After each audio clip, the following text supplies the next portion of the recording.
the record came together earlier this year. In January we started writing it, and the title came about when we looked at the list of song titles we had, and Fortress seemed like the strongest title. So we chose that title, and then with the artwork we wanted to make it, you know, I think it shocked people when they saw the little shack on the front, because the song actually is about the vulnerability of things. So we didn't want to put some big fortified castle, we put that little vulnerable shack on there. I think that every Alter Bridge record has a different type of guitar sounding. Do you agree with that? Have you changed your rig in the studio for the last record? You know, my rig is always changing. You know, it's the big change I think from this record from the last is I tracked with a Cornford RK100 for a lot of the rhythms and lead stuff, and it just worked really well. And on the last record I used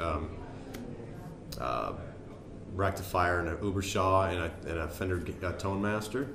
So every record I usually add a different amp or a different couple amps, and mainly just try and change the actual style as much as possible. You know. And talking about style, am I wrong if I say that your solo process is kind of evolving to a more bending and vibratos oriented kind of thing? Yeah. I think bending and vibrato are the most important things about somebody's playing, somebody's personality as a guitar player. I think the more it develops, the more it will come out. The easier it is to phrase, the better you get at that. So, you know, 10 years ago, my bending and vibrato wasn't as good as it is today. So. And you did something in particular to kind of improve this aspect, or just? Yeah, I think the best way to improve bending and vibratos is to improvise. When I was younger, I would just set a metronome and play riffs, and my vibrato was terrible, my bending was terrible, and it took until I sat and just played and improvised, sang with the guitar, that's when it really started coming together. And I'm still have a long way to go, but it's I've just noticed that the improvisational part of practice is one of the best ways to improve. And it has something to do with Miles' kind of thing, because I think that in the last record, that I think it's the heaviest one, and the one where Miles' playing stands out more compared to the other, has kind of influenced your playing and vice versa? Well, I think it influences the record sound, having the two guitar sounds. You know, he. You know, we both have such different styles in our playing that I think that hopefully they complement each other, and we're not just playing the exact same thing, tracking over top of one another. He's got more of a fluid style. I have more of a, I guess, choppy style, just a more metal kind of upbringing. So together, I think they mix well. I picked some title of your song, and I'd like you to explain something guitar-wise or about the creation of these. And if you agree, I'll start. Sure. So the first one is Open Your Eyes. Mm-hmm.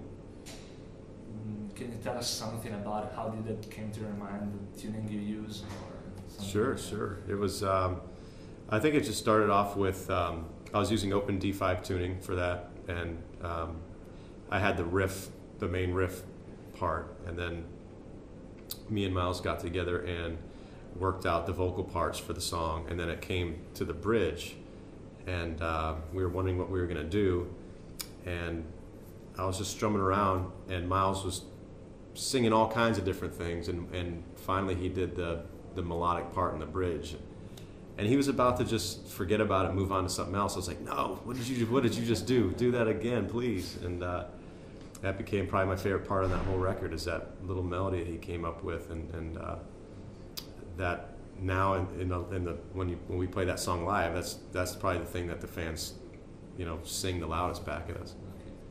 Okay. The second one is Broken Wings. Broken Wings was has probably the most history of any song in Alter Bridge, because we back when I was recording demos for the first album, Broken Wings, Down to My Last, and a song called Breathe, there were 3 songs that I sent Miles, and you know, had to have him sing over them, send them back to be a part of this band, and that was, you know, so I sang over those songs, sent them to him, he re-sang over them, sent them back to me, and those were the songs that made him want to join the band and us want him to be our singer. So, yeah. The third is Ties That Bind. Ties That Bind is one of my favorites off of Blackbird. It's just it's a fun live song. One of my favorite songs to play live. It's got. You played incredibly fast compared to the record when you played live, right? We've slowed things down a bit now live because we've noticed that when Scott doesn't count me off, we'll just go too fast and it gets messy. So we, you know, we're playing a little more consistently nowadays, but it's a fun one.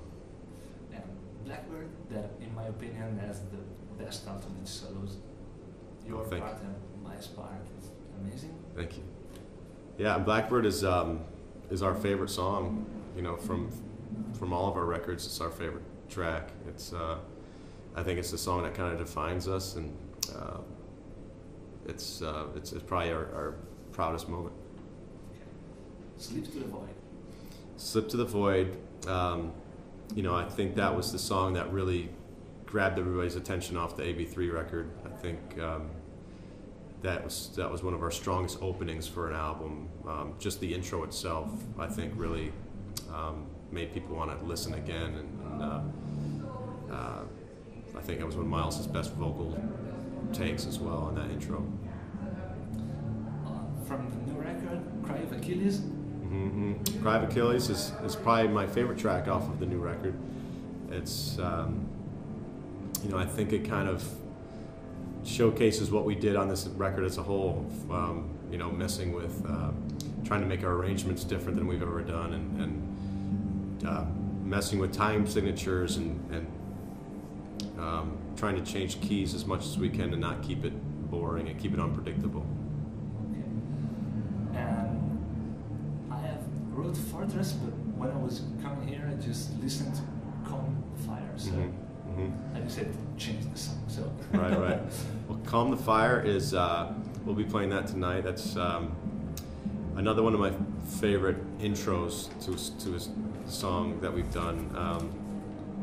It's a song about prejudice and how disgusting prejudice can be, and it's one of the fan favorites. Okay. Is there a song that I've got a particular meaning for you that I didn't mention, or something you want to talk about because I mean, the special songs to me on all our records would probably be In Loving Memory off the first record. It's one of my, you know, it's a very personal song for me. Brand New Start off the Blackbird records, one of my favorites. Unsung, just one of my favorite songs that really didn't see too much attention was Show Me a Sign off of AB3. That was probably my favorite when we were recording that record. And then off the new record, Cry of Achilles, and Waters Rise is special to me because I got to sing on it, you know. And but you know, those songs are all our children. So. Was it your decision to sing Waters Rise? It was our producer and Miles. They said, "Why don't you sing this one?" Because you know, we were kind of running out of time, and I sang on my solo record, so I decided to go ahead and do it. Are there some things that you think you brought with yourself after the solo project in this record?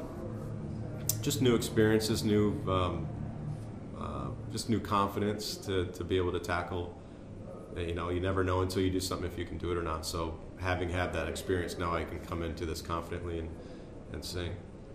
And during your last interview, you said that you're constantly writing. So are you already planning new right now? Yeah, always.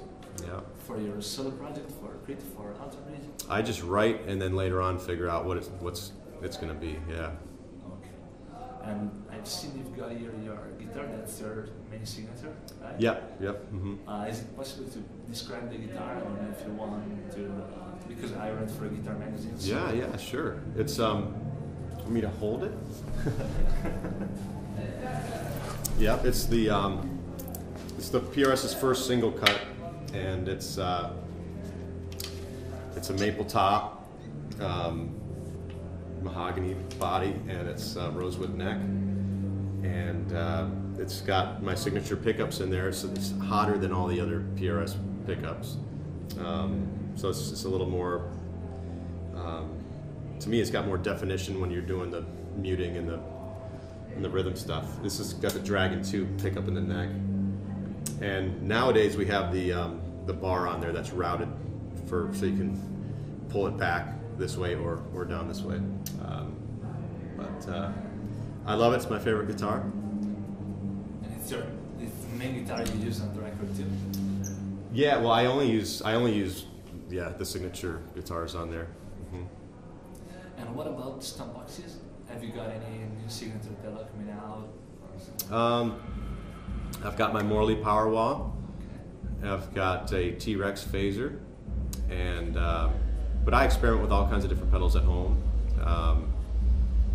You know, the Octavius from T-Rex is one of my favorite octave pedals I've ever played. I love that one. I use a Dunlop Univibe on stage, which I love as well. Hand-wired tube screamers are my favorite overdrive. But like I said, I experiment with lots of stuff. And talking about the rig you've got on stage, you've got the Cornford on stage? No, the Cornford is a special amp. It's too special for me to bring on tour. It's I wouldn't want anything to happen to it. So you've got the Mesa Boogie? I've got a Mesa Boogie because I probably have 6 Mesa Boogies, and I can bring them out, and but I only have one Cornford RK100. And I know you love amplifiers, so have you got something new recently? The one amp that you look and you say, yeah, that's interesting. You find out something recently? Yeah, I've the newest amp, the amp that I just got that I love is a Bluto Tone. It's the 70s kind of Dumble circuit. It's just amazing sounding. It's my favorite new amp, and I also just got I just picked up a Larry Carlton's Dumble cabinet, a 112 Dumble cabinet. So that Bluto Tone through that Dumble cabinet is just the best thing in the world. I also have a Dumble at home, and it is everything everybody hypes it up to be. I love it. There's a lot of haters out there just because they're hard to get. People talk trash about them, but they're beautiful sounding amps. And you use all this kind of amp on your own? You just when I'm home, yeah. Jack and you just. I just go in there and pick one. Yeah. I'm waiting on. I'm excited to get a Twinkleland. It's a Van Wielden. He's a Dutch amp builder. I've got one on order.